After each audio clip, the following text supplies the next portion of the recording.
नमस्कार दोस्तों, मैं हूं दीप नारायण। आप सभी का स्वागत है दीप अकेडमी में। आज हम आपके लिए लेकर आए हैं कुछ चुनिंदा क्वेश्चंस जो आपके बोर्ड एग्जाम के लिए बहुत ही इम्पोर्टेंट हैं। तो इस तरह से मैंने लगभग 10 क्वेश्चंस को सेलेक्ट किया है जो मोस्ट ऑफ द एग्जाम में आपसे पूछे जाते हैं।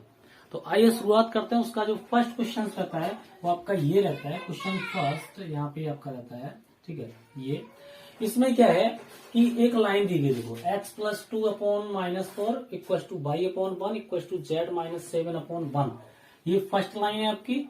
और जो सेकेंड लाइन का इक्वेशन है x+3/-4 equal to y-6/3 equal to z/2। ये इक्वेशन सेकेंड है आपका, सेकेंड इक्वेशन है। आपसे कहा गया है कि इन दो लाइन के बीच की जो निम्नतम दूरी है, ठीक है, यानी कि जो मिनिमम डिस्टेंस है उसको फाइंड आउट करना है। ठीक है, क्या करना है? Distance between lines. ये दो जो लाइनें हैं इनके बीच की जो मिनिमम डिस्टेंस है उसको फाइंड आपको करना है। ठीक है, तो जब चूंकि मिनिमम डिस्टेंस फाइंड करना है तो सबसे पहले क्या करेंगे कि ये जो कंडीशन आपको दी गई है, ठीक है, इसका जो स्टैंडर्ड फॉर्म होता है, जो लाइन है उसका स्टैंडर्ड फॉर्म जो होता है, यानी कि इसको बोलते हैं मानक रूप।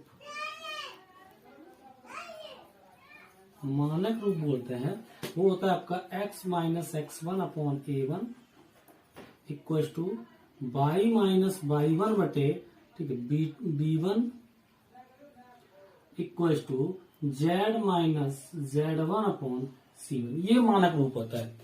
तो इस मानक रूप से इक्वेशन फर्स्ट और इक्वेशन सेकंड को कंपेयर करेंगे। अब चूंकि यहाँ पे दो इक्वेशन है तो जब सेकंड इक्वेशन को कंपेयर करेंगे तो x-x2 और y-y2 और z-z2, और यहाँ पे भी आपका क्या हो जाएगा? a2, b2 और c2 हो जाएगा। कंपेयर करेंगे। कंपेयर करने के बाद में जो डिस्टेंस का फॉर्मूला होता है वो ये होता है, यहाँ पे ये distance d equal to 1/√d। √d जो होता है इसका जो साइडिक विस्तार होता है उसको हम लिखते हैं, और ये साइडिक के रूप में लिखे इसका विस्तार करना होता है। तो आइए हम शुरुआत करते हैं। यहां से इस इक्वेशन को कंपेयर करते हैं। तो जब कंपेयर करेंगे तो आपको मिलेगा x1, चूंकि ये x1 है और यहाँ कितना लिखा है 2। अब चूंकि यहाँ पे सिंबल किसका है? माइनस का, तो इसको माइनस के फॉर्म में जब फॉर्म करोगे तो x1 इक्वल टू -2, y1 यहां से लोगे तो 7 हो जाएगा, और z1 यहां से लोगे, ठीक है, सॉरी y1 लोगे, ठीक है, तो यहाँ पे 0 होगा क्योंकि यहाँ पे केवल y है, कुछ भी नहीं लिखा, तो आप y-0 लिख सकते थे। ठीक है, तो इस कंडीशन में ये y1 0 हो जाएगा। z1 की बात करेंगे तो z1 7 आपका हो जाएगा। सेम यहाँ पे अगर इसको कंपेयर करेंगे इससे तो a1 हो जाएगा आपका -4, b1 हो जाएगा आपका 1 और c1 हो जाएगा आपका 1। क्लियर हुआ ये? अब इस इक्वेशन को कंपेयर करेंगे, सेकेंड इक्वेशन है, इसको यहाँ पे हम कंपेयर करने वाले हैं। ठीक है, तो यहाँ पे क्या होगा? x2 बराबर -3, y2 बराबर -6 और z2 बराबर, ठीक है, चूंकि z यहाँ पे कुछ नहीं लिखा, z-0 लिख सकते हैं, तो z2 बराबर 0, a2 बराबर -4, b2 बराबर आपका 3 और c2 बराबर आपका 2 आ जाएगा। क्लियर हुआ? इतना फाइंड हो जाता है। तो सबसे पहले क्या करेंगे कि इस जो d की वैल्यू है वो निकालेंगे। d बराबर होता है a1b2 माइनस a2b1 का whole square, b1c2 minus b2c1 का होल स्क्वायर, या इसको हम क्रॉस मल्टीप्लिकेशन मेथड से जब सॉल्व करते थे क्लास 10th में, ठीक है, इनको वज्र गुणनखंड विधि वो भी बोलते हैं। उस मेथड को हम यहाँ पे बता सकते हैं। ये डी वही होता है अपने पे। तो यहाँ पे क्या होगा? देखो d इक्वल निकालते हैं, ठीक है, तो देखो d इक्वल क्या होगा? a1b2, तो a1 कौन है? -4, b2 कितना है आपका? देखो 3, तो यहाँ पे हो जाएगा -4 × 3। मैं डायरेक्ट कर रहा हूँ, आप समझ लीजिएगा, मैं बहुत डायरेक्ट सिंपल कर रहा हूँ। ठीक है, देखो -4 × 3 यानी कि माइनस का 12, माइनस का साइन यूज किया। a2b1, तो a2 आपका रहता है -4, b1 रहता है आपका 1, ठीक, और चूंकि माइनस है तो माइनस माइनस प्लस हो जाएगा 4, ये आपका यहाँ पे हो जाता है। क्लियर हुआ? चलिए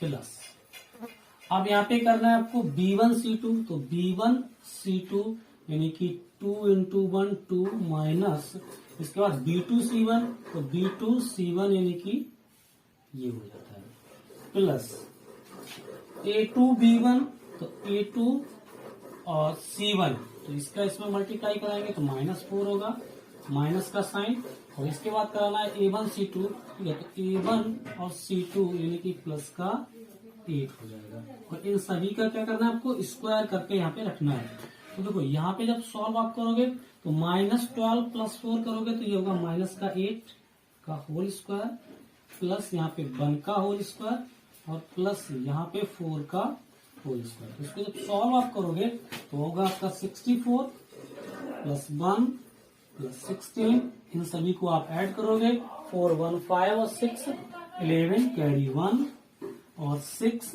और 1 7 और एक कैरी का 8 81 हो गया ये आपका। तो D आपका यहाँ पे निकल के आता है 81, यहाँ पे निकल के आ जाता है। क्लियर हुआ? तो D बराबर 81 जब आपका निकल के आ जाता है, ठीक है, तो अब आप यहाँ पे क्या करोगे, क्योंकि डिस्टेंस निकालेंगे ये, तो डिस्टेंस यानी दूरी बराबर क्या होता है, देखो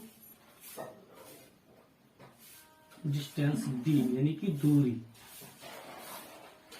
बराबर आप इसको साइडिक के रूप में फॉर्म करोगे, ब्रेक करोगे। तो साइडिक का जो रूप होता है वो ये होता है x2 - x1।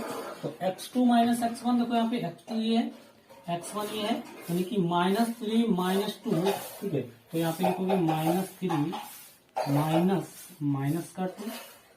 इसको सॉल्व आप कर लोगे तो अगर ब्रैकेट खत्म करोगे तो यहाँ पे क्या हो जाएगा आपका, प्लस हो जाएगा -3 + 2, यानी कि अगर फिर से आप यहाँ पे देखोगे और सिंपल इसको करोगे तो आपका आ जाएगा -1।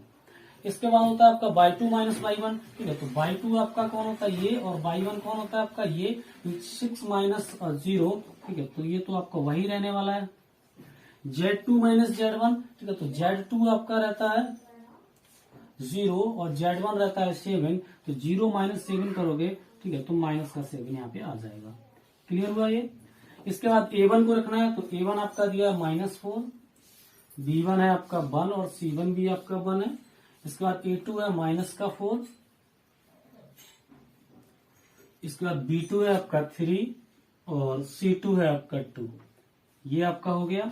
अब एक काम और करना है, यहाँ पे जो डिस्टेंस हमने लिखी हुई है वो देख लेना। यहाँ पे डिस्टेंस यानी कि दूरी, ठीक है, दूरी के लिए आपको 1/√d भी लिखना है। तो 1/d की वैल्यू कितनी है, 81, तो यहाँ पे लिखेंगे 1/√81, ठीक है। अब बस इसका विस्तार करके आपको क्या करना है, मान निकाल लेना है। तो आपने जब साइडिक पढ़े होंगे, ठीक है, तो उसका विस्तार आपको समझाया गया होगा। तो 1/√81 लिखा, तो इसको आप लिख सकते हैं डायरेक्ट 1/9 लिख सकते हैं। और ठीक है, इनको सॉल्व करके आप क्या करेंगे, इसका विस्तार करना है साइडिक का, और जब साइडिक का विस्तार आप करोगे, ठीक है, तो फिर आपका इजिली आंसर आ जाएगा। ठीक है, तो साइडिक का विस्तार मैंने आपको पहले भी बताया हुआ है वीडियो में। अगर आपको नहीं पता है तो आप प्ले लिस्ट में जाइए, जो क्लास 12 के लिए वीडियो अपलोड किए गए, उसमें साइडिक का जो चैप्टर मैंने अपलोड किया है उनके वीडियो आप देखिएगा। तो ये क्वेश्चन जो है आपका बहुत ही इंपॉर्टेंट है और आपके एग्जाम में बहुत बार पूछा गया है, और इस बार भी उम्मीद है कि ये क्वेश्चन पूछा जाएगा। तो आप कोशिश करिए कि इस क्वेश्चन को रिपीट 2-3 बार रिपीट कर रिवीजन कर लीजिए, प्रैक्टिस कर लीजिए, जिससे कि जब भी आपके एग्जाम में आए तो आप आसानी से उसको कर सकें। तो आशा करता हूं कि ये वीडियो आपको समझ में आया होगा। अगर समझ में आया है आपको तो कमेंट बॉक्स में आके बताएं। अगर चैनल पे पहली बार आए हुए हैं तो चैनल को सब्सक्राइब करें और बेल आइकन को प्रेस करें। वीडियो को अंत तक देखने के लिए धन्यवाद।